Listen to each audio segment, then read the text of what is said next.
तो hello and welcome.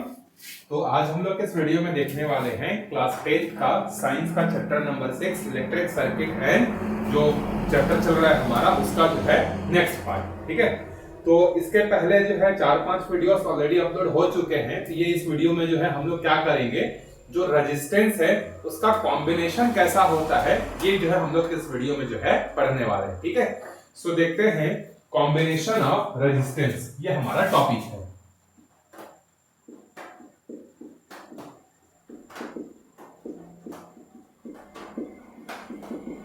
So last video में हमने डिस्कस किया हुआ था रेजिस्टेंस क्या होता है, रेजिस्टिविटी क्या होता है। तो रेजिस्टेंस क्या होता है, ये किसी मटेरियल की ऐसी प्रॉपर्टी होती है जो क्या करता है, जो है करंट को फ्लो होने से अपोज करता है। तो किसी करंट को या किसी भी मटेरियल को प्रॉपर्टी जिसके कारण जो करंट का फ्लो होने को अपोज करता है उसको हम लोग क्या बोलते हैं, रेजिस्टेंस बोलते हैं। अब जब हम लोग क्या करते हैं अपने घरों में या ऑफिस के लिए या फैक्ट्री के लिए, जब भी क्या करते हैं हम लोग जो है जब इलेक्ट्रिकल सर्किट डिजाइन करते हैं तो वहां पर हमें कई बार क्या होता है, किसी कमरे में जो है कम पावर की जरूरत पड़ती है, किसी कमरे में ज्यादा पावर की जरूरत पड़ती है। तो यहां पर जब सर्किट डिजाइन किया जाता है, चाहे डोमेस्टिक हो चाहे कमर्शियल हो, वहां पर आपको रेजिस्टेंस की नीड जो है पड़ती है। ठीक है, जैसे किसी कमरे में अगर आपको हाई वोल्टेज चाहिए तो वहां पर रेजिस्टेंस आपको कम रखना पड़ेगा। ठीक है, अगर किसी कमरे में आपको कम लाइट चाहिए तो आपको क्या करना पड़ेगा, रेजिस्टेंस को ज्यादा करना पड़ेगा। तो जब डोमेस्टिक सर्किट बनाई जाती है तो वहां पर रेजिस्टेंस को अलग अलग तरीके से हमें क्या करना पड़ता है, यूज करना पड़ता है। तो अलग अलग तरीके से हम लोग रेजिस्टेंस को कैसे यूज कर सकते हैं तो उसी को आज हम लोग देखने वाले हैं। तो दो तरीका है इसका, एक है जिसको हम लोग बोलते हैं सीरीज कॉम्बिनेशन, और ये आपके फाइनल एग्जाम में भी यहां से क्वेश्चन आने के चांसेस हैं। एक होता है हमारा सीरीज कॉम्बिनेशन और दूसरा क्या होता है, पैरेलल कॉम्बिनेशन। एक तीसरा भी हो सकता है, जब हम लोग दोनों को कंबाइन करेंगे तो यहां पर क्या हो जाएगा, आपका मिक्स्ड कॉम्बिनेशन भी जो है बन सकता है। तो बेसिकली यहां पर मेन जो होते हैं दो आपके कॉम्बिनेशन होते हैं, एक सीरीज कॉम्बिनेशन होता है और एक क्या होता है आपका पैरेलल कॉम्बिनेशन जो है होता है। तो चलिए देखते हैं सीरीज कॉम्बिनेशन क्या होता है और कैसे इसमें जो रेजिस्टेंस होते हैं वो डिजाइन किए जाते हैं और वहां पर रेजिस्टेंस का कैलकुलेशन जो है कैसे किया जाता है। सो देखिए, जो रेजिस्टेंस होता है उसका सिंबल हमने देखा था, इस तरीके से लाइन होता है, जिग जैग जो होता है, ये आपका क्या है, रेजिस्टेंस का जो है सिंबल है।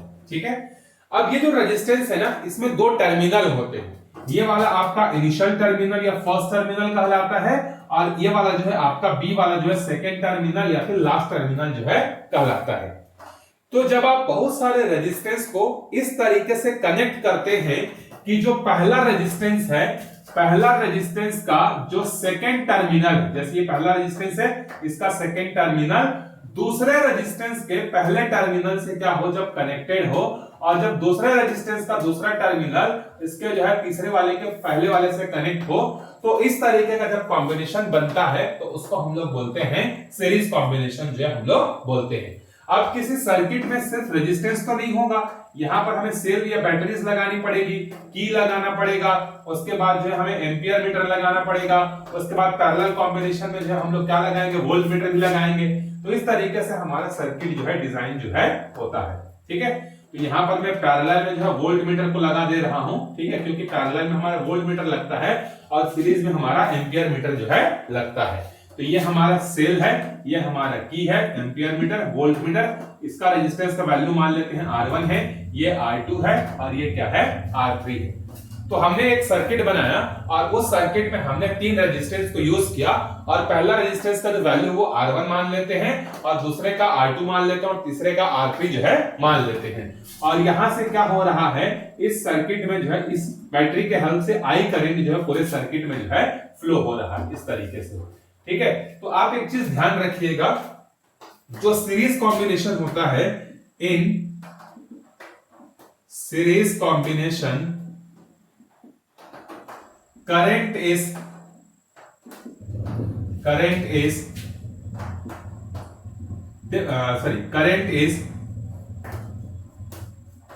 same but voltage is different at all resistance। यह आपसे पूछा जा सकता है ना, जो सीरीज कॉम्बिनेशन होता है, सीरीज कॉम्बिनेशन में सारे रेजिस्टेंस में या सारे कंपोनेंट में जो करंट दौड़ता है वो सेम रहता है और जो वोल्टेज रहता है वो आपका क्या रहता है, अलग रहता है। तो पहले रेजिस्टेंस में कितना करंट दौड़ेगा, आंसर है आई करंट दौड़ेगा। दूसरे वाले में कितना करंट जाएगा, आई जाएगा। तीसरे वाले में कितना जाएगा, आई जाएगा। लेकिन जो वोल्टेज होगा, जो यहां से V वोल्ट जो है यहां पर जो बैटरी से जनरेट हो रहा है, उसका कुछ हिस्सा यहां आ जाएगा, कुछ हिस्सा यहां आ जाएगा और कुछ हिस्सा जो है यहां आ जाएगा। क्योंकि रेजिस्टेंस के अक्रॉस रेजिस्टेंस की वैल्यूज अलग अलग हैं, तो रेजिस्टेंस की वैल्यूज अगर अलग अलग है तो उसके करस्पॉन्डिंग जो वोल्टेज होगा वो भी क्या होगा, आपका अलग अलग जो है होगा। लेकिन करंट क्या होगा, आपका सब में जो है सेम जाएगा। ठीक है, ये बात को आपको ध्यान में रखना है। अब अगर मैं आपको बोलूं कि पहले रेजिस्टेंस के अक्रॉस जो है वोल्टेज कितना होगा, तो यहां पर हम लोग निकालते हैं, देखिए वोल्टेज अक्रॉस R1 पहले वाले के अगेंस्ट में। ठीक है, तो वोल्टेज का फॉर्मूला क्या होता है, याद करिए, ओम्स लॉ से V is equal to I into R। तो V1 इज इक्वल टू क्या होगा, देखो करंट कितना है I और रेजिस्टेंस कितना है R1। ठीक है, हम लोग क्या करना चाहते हैं, सीरीज कॉम्बिनेशन में अगर ये तीनों रेजिस्टेंस को हम लोग को हटाना है और उसको हटाने के बाद हम ये चाहते हैं कि उन तीनों के प्लेस पर जो है हम लोग एक सिंगल रेजिस्टेंस अगर लगाना चाहते हैं, तो उस सिंगल रेजिस्टेंस की क्या वैल्यू होगी। जो तीनों मिलकर काम कर रहे हैं वो अकेला एक काम करेगा, उसको हम लोग बोलते हैं इक्विवेलेंस रेजिस्टेंस जो है हम लोग बोलते हैं। ठीक है, सो हम लोग इक्विवेलेंस रेजिस्टेंस अभी कैलकुलेट जो है करेंगे। सो वोल्टेज अक्रॉस R1 हो गया। अब हम लोग देखते हैं वोल्टेज अक्रॉस R2 क्या होगा। सो R2 का अक्रॉस में V2 है, करंट तो आपका सेम है, इसीलिए हो जाएगा IR2।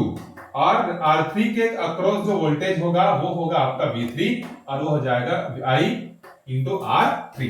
तो ये हर रेजिस्टेंस के अक्रॉस जो है क्या हो जाएगा, यहां पर जो है हमने वोल्टेज जो है निकाल लिया। अब आगे क्या करेंगे, सिंस जो टोटल वोल्टेज होगा वो V1 plus V2 plus V3 होगा। जैसे यहां से अगर 100 वोल्टेज जा रहा है तो 100 वोल्टेज जो है यहां कुछ बढ़ गया, यहां कुछ बढ़ गया, यहां कुछ बढ़ गया। जैसे यहां 40 बचा, यहां 40 बढ़ गया, यहां 30 बढ़ गया, वहां 30 बढ़ गया। तो अलग अलग वोल्टेज डिस्ट्रीब्यूट हुए कि नहीं, लेकिन सबका समेशन कर देंगे तो किसके बराबर होगा, जितना ओरिजिनल सोर्स से जा रहा है उतना होगा। सो V इज इक्वल टू क्या होता है, देखिए यहां पर IR होता है और यहां पर V1 की वैल्यू कितनी है, देखो ये है आपका IR1। V2 की वैल्यू कितनी है, देखो IR2। V3 की वैल्यू कितनी है, देखो IR3। ये तीनों वैल्यूज को हम लोग वहां पर क्या कर देंगे, पुट कर देंगे। अब आप देख सकते हैं कि लेफ्ट हैंड साइड से जो है क्या चीज कॉमन है, I जो है कॉमन है। तो I कॉमन ले लेंगे तो यहां पर आ जाएगा R1 plus R2 plus R3।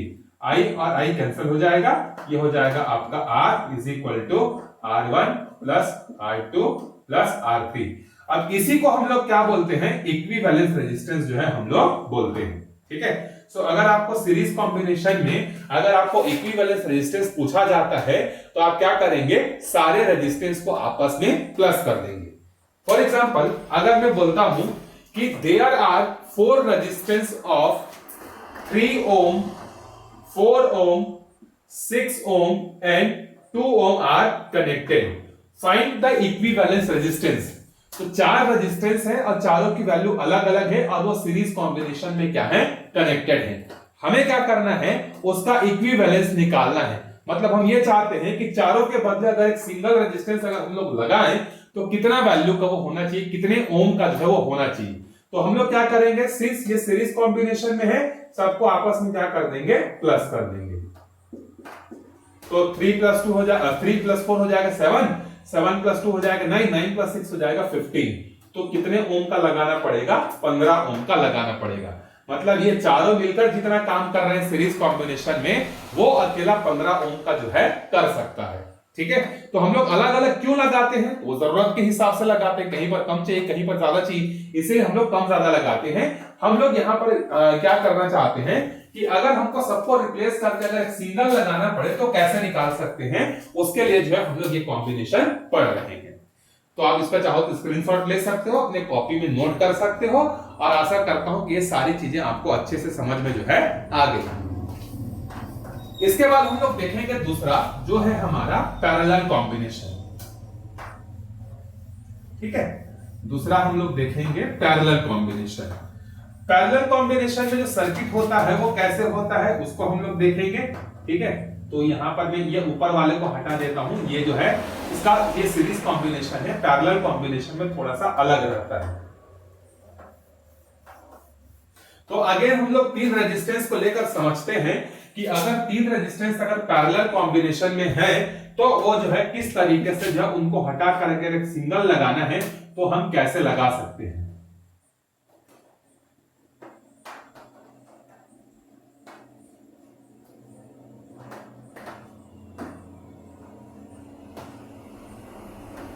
ये है आपका पैरेलल कॉम्बिनेशन। तो पैरेलल कॉम्बिनेशन में कैसे होता है, देखिए यहां पर तीन रेजिस्टेंस है R1, R2 और R3। अब ये जो R1, R2 और R3 है, तीनों का जो इनिशियल टर्मिनल है देखो एक ही पॉइंट से कनेक्टेड है A से, और तीनों का जो फाइनल टर्मिनल या सेकेंड टर्मिनल है वो कनेक्टेड है B से। तो जब ऐसा कोई कॉम्बिनेशन होता है जहां पर रेजिस्टेंस के सबके एक जैसे टर्मिनल एक जगह होते हैं और दूसरे एंड के टर्मिनल दूसरे जगह पर होते हैं, तो इस तरीके के कॉम्बिनेशन को हम लोग क्या बोलते हैं, पैरेलल कॉम्बिनेशन जो है बोलते हैं। आई होप आपको बात समझ में आ गया होगा। सीरीज कॉम्बिनेशन में क्या होता है, पहले वाले का सेकंड टर्मिनल और दूसरे वाले का फर्स्ट टर्मिनल ये दोनों जुड़े होते हैं, ठीक है। फिर दूसरे वाले का सेकंड टर्मिनल तीसरे वाले के पहले से जुड़ा रहेगा, उसके बाद तीसरे वाले का सेकंड टर्मिनल चौथे के पहले से जुड़ेगा। इस तरीके के कॉम्बिनेशन को सीरीज कॉम्बिनेशन बोलते हैं। और जितने भी रेजिस्टेंस अगर सबका पहला टर्मिनल एक पॉइंट से जुड़ा है और सबका फाइनल टर्मिनल दूसरे पॉइंट से जुड़ा है, तो इस तरीके के कॉम्बिनेशन को हम लोग पैरेलल कॉम्बिनेशन बोलते हैं। अब पैरेलल कॉम्बिनेशन की स्पेशलिटी क्या होती है, देखिए in parallel combination voltage is, उल्टा हो जाएगा ना, voltage is same across all register but current is divided, ठीक है। सीरीज कॉम्बिनेशन में क्या होता है, आपका करंट सब में सेम होता है, वोल्टेज डिवाइड होता है, यहां पर उल्टा होता है। वोल्टेज आपका क्या रहेगा, वोल्टेज इज सेम और करंट जो होगा वो आपका क्या हो जाएगा, करंट जो है वो डिवाइड हो जाएगा। तो मान लेते हैं कि R1 रेजिस्टेंस में जो करंट फ्लो हो रहा है वो I1 है, दूसरे वाले में जो फ्लो हो रहा है वो I2 है, और तीसरे वाले में जो फ्लो हो रहा है वो आपका क्या है, I3 है, ठीक है। तो यहां पर करंट आपका क्या हो गया, सबका जो है डिवाइड हो गया। और वोल्टेज मान लेते हैं कि सारे रेजिस्टेंस के अक्रॉस में कितना है, V है, क्योंकि R1 के अक्रॉस जितना वोल्टेज होगा उतना ही R2 के अक्रॉस होगा और उतना ही R3 के अक्रॉस भी जो है होगा। So by using Ohm's law, by using Ohm's law V is equal to क्या होता है, IR होता है, ठीक है। तो अगर मान लो कि मुझे यहां से क्या निकालना है, I की वैल्यू निकालनी है, तो I इज इक्वल टू क्या हो जाएगा, देखो V अपॉन में R। इसी रिलेशन को आपको यूज करना है। सो आप फिर से लिख लीजिए, करंट अक्रॉस